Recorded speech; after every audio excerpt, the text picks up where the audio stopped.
लगभग 4000 साल पुराने समय की बात है कि एक व्यक्ति आते हैं, हजरत इब्राहिम।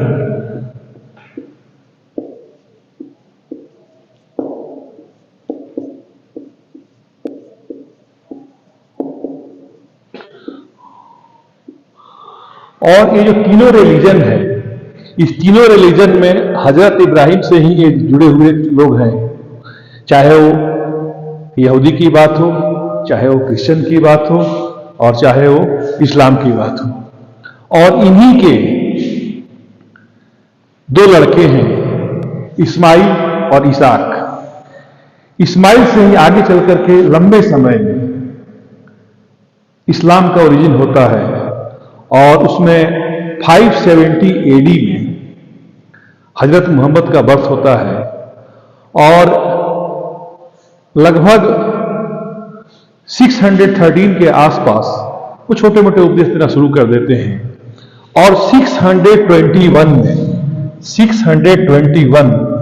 एडी यह जो समय है, इसी समय एक उड़ने वाले घोड़े से, जिसका नाम था बुराक, वो जाते हैं और ठीक ये अरब देश से उनका पांव पड़ता है उस जगह पर जहां आज अल-अक्सा मस्जिद है।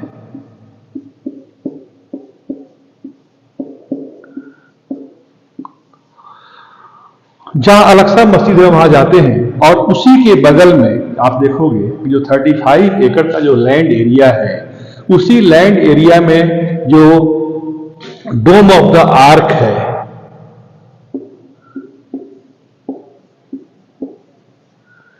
यही वह जगह है जहां से वो जन्नत में जाते हैं। अब उस जगह के बारे में बता रहा हूं कि जो जगह है वो हजरत इब्राहिम से भी जुड़ा हुआ है। और हजरत इब्राहिम के जो दो लड़के हैं, इस्माइल और इसाक, तो इस्माइल से ओरिजिन हो गया, यहां इस्लाम से संबंधित हो गया।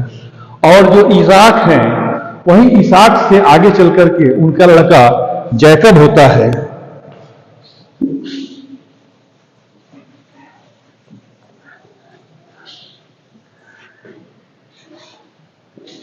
और इसाक का ही लड़का जैकब हुआ, और जैकब का ही दूसरा नाम इजराइल है।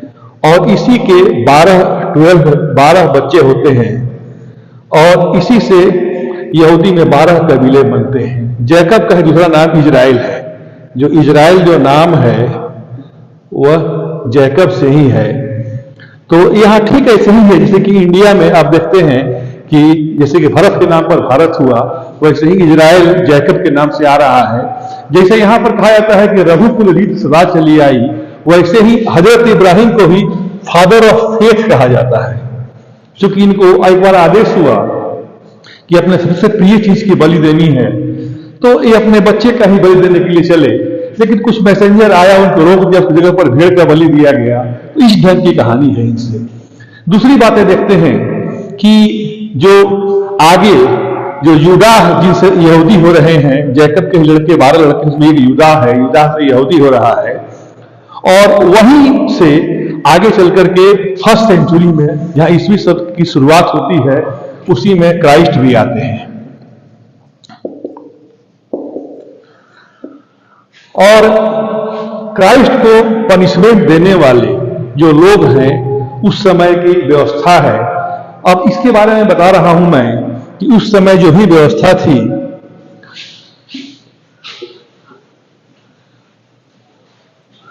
तो यहूदियों के मन में बराबर ही ये चीज रहा कि क्राइस्ट को पनिशमेंट देने में, बल्कि ईसाइयों के मन में हमेशा ही ये बात रही कि क्राइस्ट को पनिशमेंट देने में यहूदी लोगों का हाथ है, क्योंकि उस समय वही लोग थे ही। तो यहूदी और क्रिश्चियन, ज्यूस और क्रिश्चियन दोनों में कॉन्फ्लिक्ट के पीछे मुख्य कारण एक ये भी है कि क्राइस्ट के पनिशमेंट में जो उस समय की व्यवस्था थी, जो सेकेंड टेम्पल के लोग थे, उन लोग का ही मुख्य रूप से रोल था। उस समय जो वहां रहने वाले लोग थे, उन लोगों का रोल था। अब ये देखिए कि जो फर्स्ट टेम्पल है, तो 1000 BC के आसपास यह फर्स्ट टेम्पल बनता है।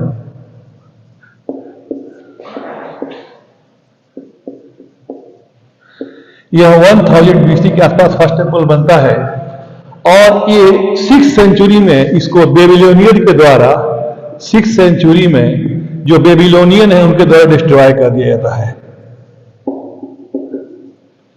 ये टेम्पल डिस्ट्रॉय कर दिया जाता है। फिर आगे चल करके 5th सेंचुरी में ही फिर सेकंड टेम्पल बनता है। सेकंड टेम्पल जो बनता है वो 5th सेंचुरी में ही बनता है, सेकंड टेम्पल।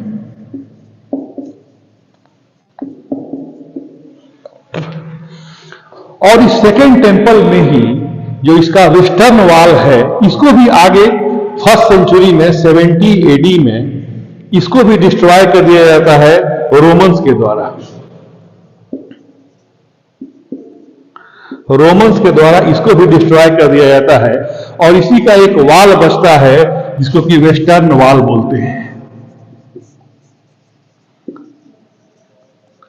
और ये वेस्टर्न वॉल ही जो टेम्पल माउंट है उसका एक पार्ट है जो कि यहूदियों के लिए उतना ही पायस जगह है, क्योंकि इसी के भीतर, जैसे कि ये वेस्टर्न वॉल है तो इसी के भीतर कहीं होली ऑफ द होली को 10 कमांड्स जो थे जो कि मूसा को मिले थे वो कहीं रखे हुए थे इसी वेस्टर्न वॉल के भीतर कहीं पर। अब ये कहां था क्योंकि कोई जानता नहीं है, लेकिन यहीं पर ये 10 कमांड्स वाली बातें एक संदूक में रखी हुई थी। इसलिए यहूदी के लिए भी वो जगह उतना ही इंपॉर्टेंट है, वो आपको क्रिश्चियन के लिए उतना ही इंपॉर्टेंट है और वो इस्लाम के लिए उतना ही इंपॉर्टेंट है। जैसे कि मक्का मदीना के बाद से कोई तीसरा जगह है तो अल-अक्सा ही है जो कि इंपॉर्टेंट है।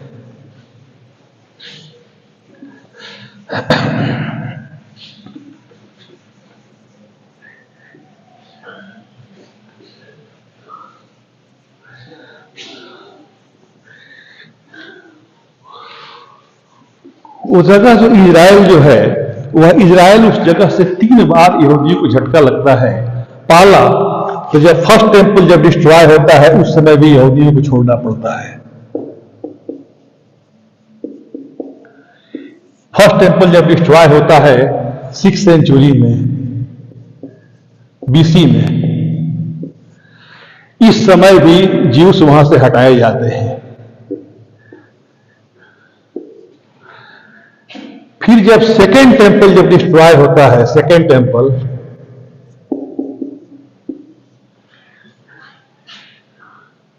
यह 70 AD में, इस समय भी ज्यूस को वहां छोड़ करके भागना पड़ता है। और ज्यूस को तीसरा झटका तब लगता है जब इस समय क्रूसेड होता है। फिर एक बार यह ईसाई के हाथ में जगह आ जाता है और इन लोगों को झटका लगता है, ज्यूस को फिर छोड़ करके भागना पड़ता है। इसलिए वो जगह इन लोगों को बार बार छोड़ने के लिए कंपेल होना पड़ रहा है उस जगह पर। आप देख रहे हैं कि जब भी वहां पर इस्लाम का दौर रहा उस समय ज्यूस को वहां पर पूजा पाठ करने का परमिशन मिला है। खास करके हजरत मोहम्मद साहब का जो डेथ हुआ है वह 632 AD में हुआ है। उसके 4 इयर्स के बाद 36 में इस समय से यहूदियों को वहां पूजा पाठ करने का अधिकार मिल गया और ये इस समय तक चलते रहा। फिर इसके बाद से फिर इस्लाम वहां आ जा रहा है। ऑटोमन इंपायर जो कि एक छोटे सिरे से शुरू होता है 13th सेंचुरी में, ऑटोमन साम्राज्य, और ये चल रहा है 1918 तक। ये ऑटोमन इंपायर चल रहा है।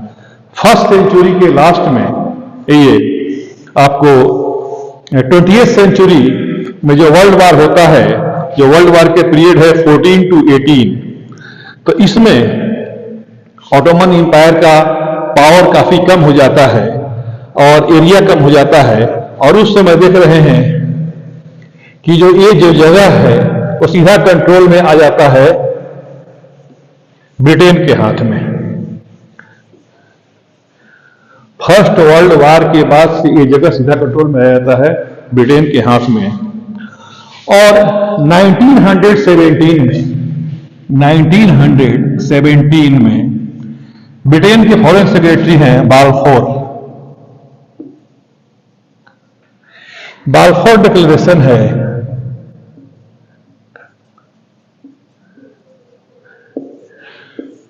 कि यहूदियों के लिए कोई ऐसा प्रॉपर जगह होना चाहिए कि उनका एक नेटिव लैंड होना चाहिए।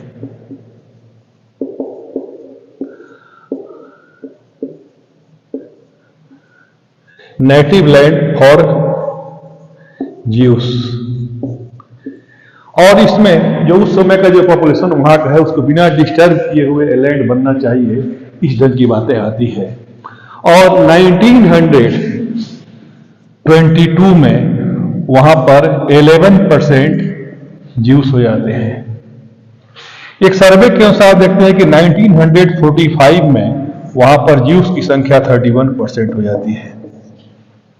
लेकिन जैसे जैसे यहूदी की संख्या बढ़ रही है वैसे वैसे अरब वर्ल्ड में परेशानी हो रही है, और खास करके 1936, 37, 38 में इसका काफी विरोध होता है, क्योंकि वहां का जो कंपोजिशन है, जो सामाजिक इक्वेशन है, वो बिगड़ रहा है। और इस कंडीशन में आप ये देखेंगे कि ब्रिटेन को 1939 में एक व्हाइट पेपर ला करके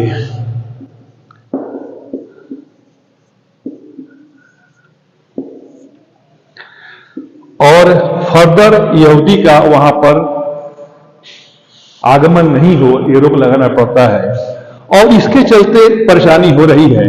सबसे बड़ी बात है कि वहीं जो हिटलर का टाइम है 1933, यह हिटलर जर्मनी का चांसलर बनता है, और वो कुछ रेशियल फीलिंग का आदमी है, और रेशियल फीलिंग के चलते वह गैस चेंबर में, कंसंट्रेशन कैंप में काफी यहूदियों को मारा जाता है। लगभग इस टाइम में 60 लाख यहूदी जर्मनी में मारे जाते हैं। इतने लाख के आसपास ज्यूस। अब इनका पॉपुलेशन ही है 90 लाख के आसपास, और इसमें 60 लाख मार दिए गए। और उस समय की ये बहुत ही दर्दनाक घटना है, जो कि हिटलर के द्वारा ये सारे लोग मारे जा रहे हैं। तो एक तो हिटलर के द्वारा मारे जा रहे हैं, और अपने घर पर आने से रोक लगाया जा रहा है। यह बड़ी ही विषम परिस्थिति में एक कम्युनिटी गुजर रहा है। लेकिन इसी समय सेकेंड वर्ल्ड वॉर होता है। अगर सेकेंड वर्ल्ड वॉर में अगर जर्मनी जीत जाता तो कभी भी इजराइल का परमिशन नहीं होता। अगर सेकेंड वर्ल्ड वॉर में जर्मनी अगर जीत जाता तो कभी भी इजराइल का परमिशन नहीं होता। लेकिन सेकेंड वर्ल्ड वॉर में जर्मनी के पराजय से एक रास्ता शुरू होता है, और वहां पर इजराइल में ही डेविड होटल है, होटल डेविड,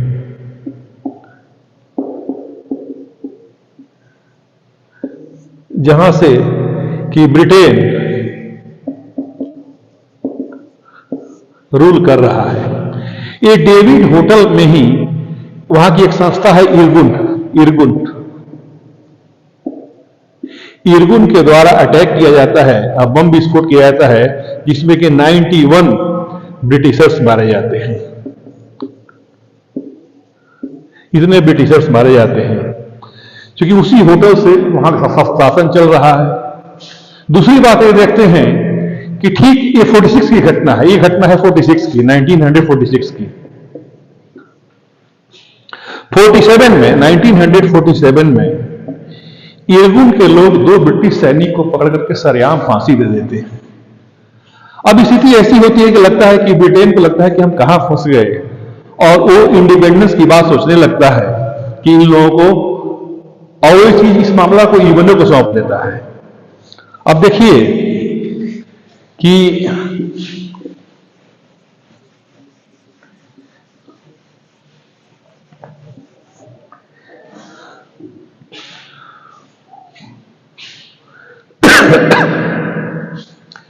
(1947) नवंबर में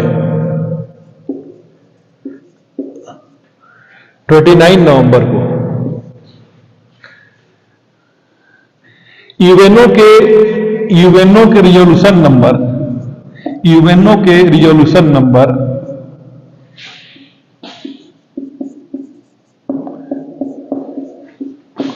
181 के तहत वोटिंग होता है और उस समय इजराइल के फेवर में 33 वोट आते हैं, इजराइल के अगेंस्ट 13 वोट आते हैं और 10 एब्सटेन करते हैं। इस 13 में 12 तो अरब वर्ल्ड के हैं और प्लस एक इंडिया है। उस समय इंडिया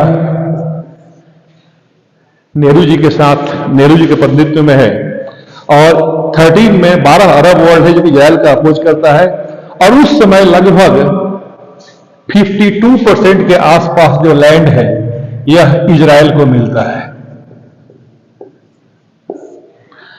48% एरिया पैलेस्टाइन को मिलता है और जो जेरूसलम है यह यूएनओ के तहत यही बातें आती है। लेकिन जिस दिन ये होना है 15 मई 1948, उसके एक दिन पहले ही वहां पर 14 मई को ही जो ज्यूस एजेंसी के हेड हैं अपनी गवर्नमेंट बना लेते हैं और 48-49 में आप देखेंगे कि 48-49 में ही लड़ाई शुरू हो जाती है और ये ठीक घटना वैसे ही है जैसे कि इंडिया के फॉर्मेशन के साथ हुआ कि भारत का निर्माण नहीं हुआ कि 2 महीने के भीतर पाकिस्तान से लड़ाई शुरू हो गई कश्मीर को लेकर के। ठीक वैसा ही होता है कि आप ये देखेंगे कि कई वार हुए हैं। 1948, 49, दूसरा एक वार देख रहे हैं कि 1956, तीसरा एक देख रहे हैं कि 1967, चौथा एक वार देख रहे हैं कि 1973 और पांचवा जो अभी चल ही रहा है ये इजराइल फिलिस्तीन को लेकर के वार है। 48-49 में फिलिस्तीन की ओर से देखिए कि सीरिया है, इजिप्ट है, जॉर्डन है, सीरिया है, इजिप्ट है, जॉर्डन है और प्लस इराक भी है।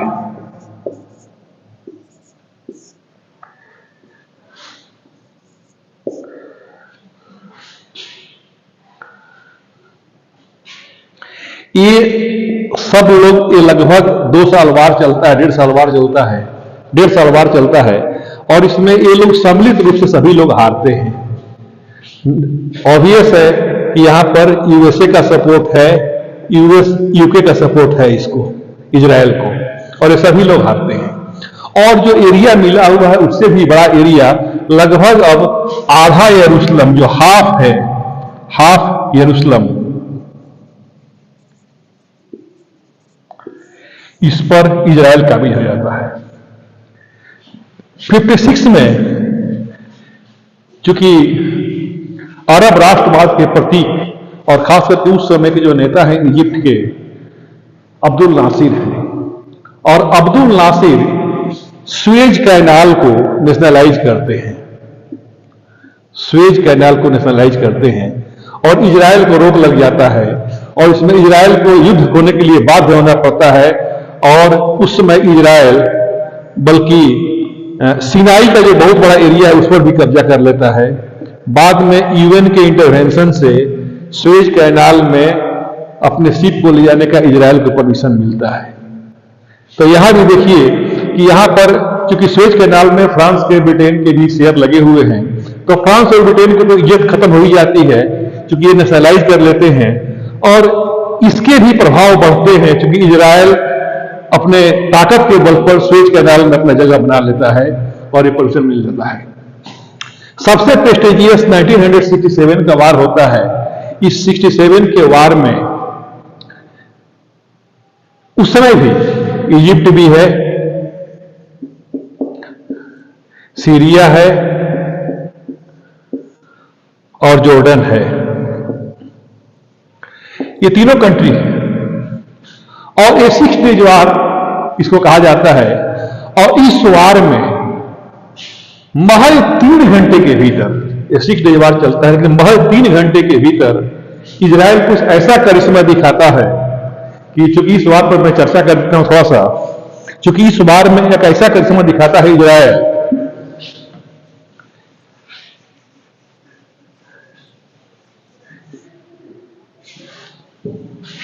वहां के अपने 250 पायलट को इसमें इन्वॉल्व करता है, 250 पायलट को इन्वॉल्व कर रहा है। और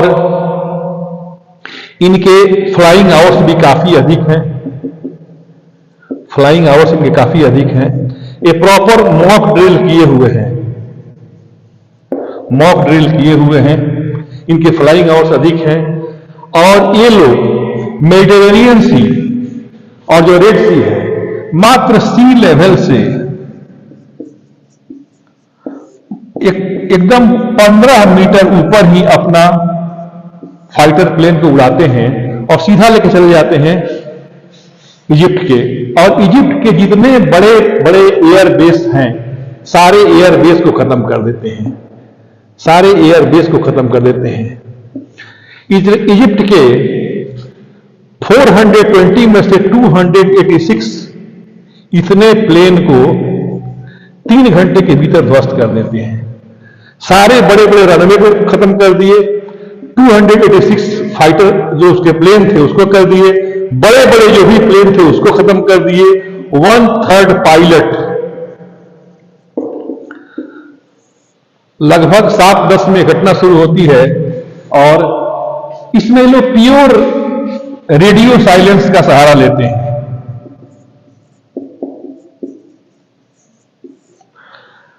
हाथ के इशारे से बात करते हैं पायलट आपस में और रेडियो साइलेंस का सहारा लेते हैं और 3 घंटे के भीतर पूरे पूरे मतलब इजिप्ट के एयर बेस को, एयर पावर को ही खत्म कर देते हैं। तो इस वार को काफी प्रतिष्ठा की दृष्टि से देखा जाता है।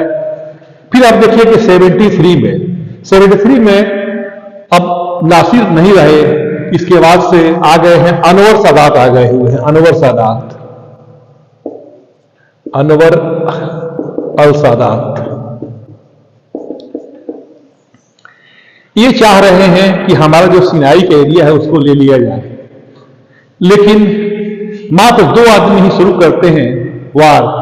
एक तो गोलन हाइट के लिए सीरिया है और इजिप्ट से अनवर सादात है, 2 आदमी ही इसमें भाग लेते हैं और फिर ये लोग डिफीट खाते हैं। इस ढंग से देखिएगा कि इस 4 वार में पूरे पूरे बातों को समझ जाते हैं कि इजराइल से लड़ करके आदमी कुछ नहीं कर सकता है और अब शांति प्रस्ताव की बात आ रही है। जो शांति प्रस्ताव की बातें जो आ रही है, तो इसमें इजराइल के खुद बुलावे पर अनवर सादात वहां जाते हैं, जो मिस्र के प्रेसिडेंट हैं, इजिप्ट के प्रेसिडेंट हैं, वहां पर जाते हैं और कैंप डेविड समझौता होता है 1978 में। कैंप डेविड समझौता, जो भी वहां के अतिवादी लोग हैं, उग्रवादी लोग हैं इजिप्ट के, उन लोगों को पसंद नहीं आता है और नवंबर 1981 में इनकी हत्या हो जाती है, अनवर सादात की, अनवर अल सादात की हत्या हो जाती है। इनका मर्डर, इनका असैसिनेशन हो जाता है, इनका असैसिनेशन हो जाता है, इनको मार दिया जाता है, इनका मर्डर हो जाता है अनवर सादात का। यही घटना, इसी ढंग की घटना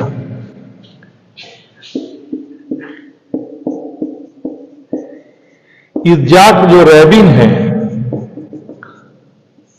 वो भी समझौते की बात करते हैं और 1995 में अक्टूबर-नवंबर में ही इनको भी मार दिया जाता है।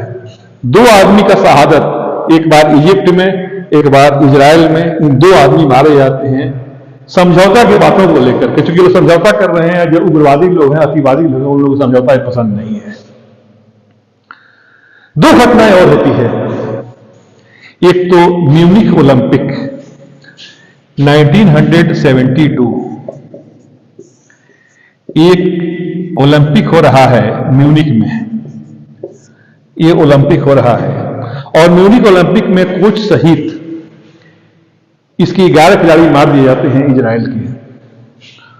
और उसका बदला लेने के लिए लगभग अगले 20 इयर्स तक इजराइल की जो संस्था है मोसाद खोज खोज कर लोगों को मारती है और विदेशों में मारती है। और सबसे बड़ी बात है कि जिसका भी मर्डर हो रहा है एक एक करके सबको मार दिया जाता है। मोसाद इस घटना में मुख्य रूप से रोल निभाती है और जिसको मारते हैं उसके घर एक कंडोलेंस लेटर भी भेजते हैं कि ना हम भूलते हैं ना माफ करते हैं, और इस ढंग से बदला लेते हैं, धौंस दिखाने के लिए करते हैं।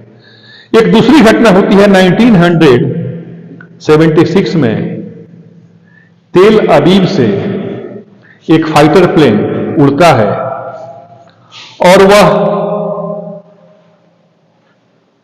लीबिया के बेंगाजी से होते हुए सीधा वह युगांडा कंपाला इंटेबे एयरपोर्ट पर जाता है जहां के ईदी अमीन हैं, ईदी अमीन। और अभी जो इजराइल के प्राइम मिनिस्टर हैं बेंजामिन नेतन्याहू, इन्हीं के भाई हैं जोनाथन नेतन्याहू। और मात्र एक वीक के भीतर ही जुलाई में 4 जुलाई को ये लोग अपने 100 प्रशिक्षित कमांडो को लेकर के जाते हैं और इस ऑपरेशन को अंजाम देते हैं।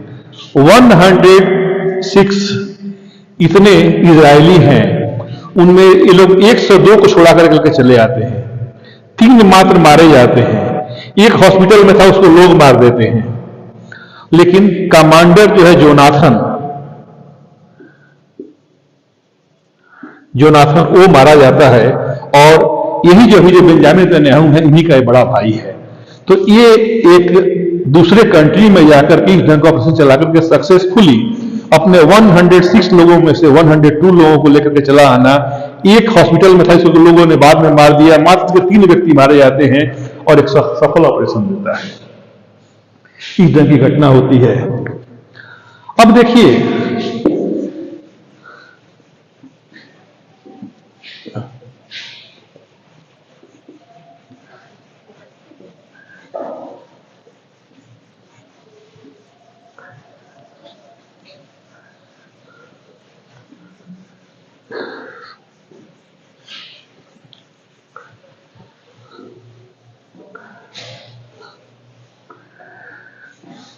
लगभग 48% के आसपास पैलेस्टाइन को जगह मिला था शुरू में। 52% जो था वह इजराइल को था और 48% था वो पैलेस्टाइन को था। और जो जेरूसलम था वह यूएनओ के तहत था। आज मुश्किल से 10% के आसपास जगह बच गया है वेस्ट बैंक का। वेस्ट बैंक इसलिए बोलते हैं कि जॉर्डन जो रिवर है, जॉर्डन रिवर, उसके वेस्ट में वो जगह है, इसलिए वेस्ट बैंक बोलते हैं। क्योंकि जॉर्डन के रिवर के वेस्ट में है इसलिए वेस्ट बैंक बोलते हैं वो जगह।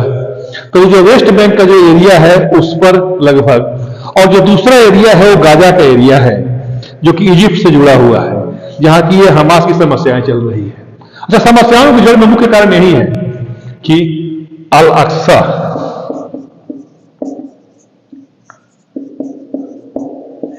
इसमें इजरायली पुलिस का, इजरायली फोर्स का बार बार जाना, ये एक बड़ा कारण हो जाता है, इस डिस्टर्बेंस का बहुत बड़ा कारण है।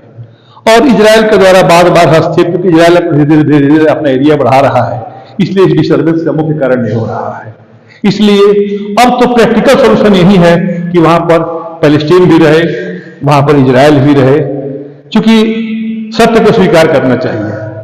जहां तक इंडिया का सवाल है तो इंडिया को इसमें इंटरफेयर करना चाहिए, इंडिया को इसमें भाग लेना चाहिए, क्योंकि इंडिया का इज्जत दोनों ही लोग करते हैं, इजराइल भी करता है, पैलेस्टीन भी करता है।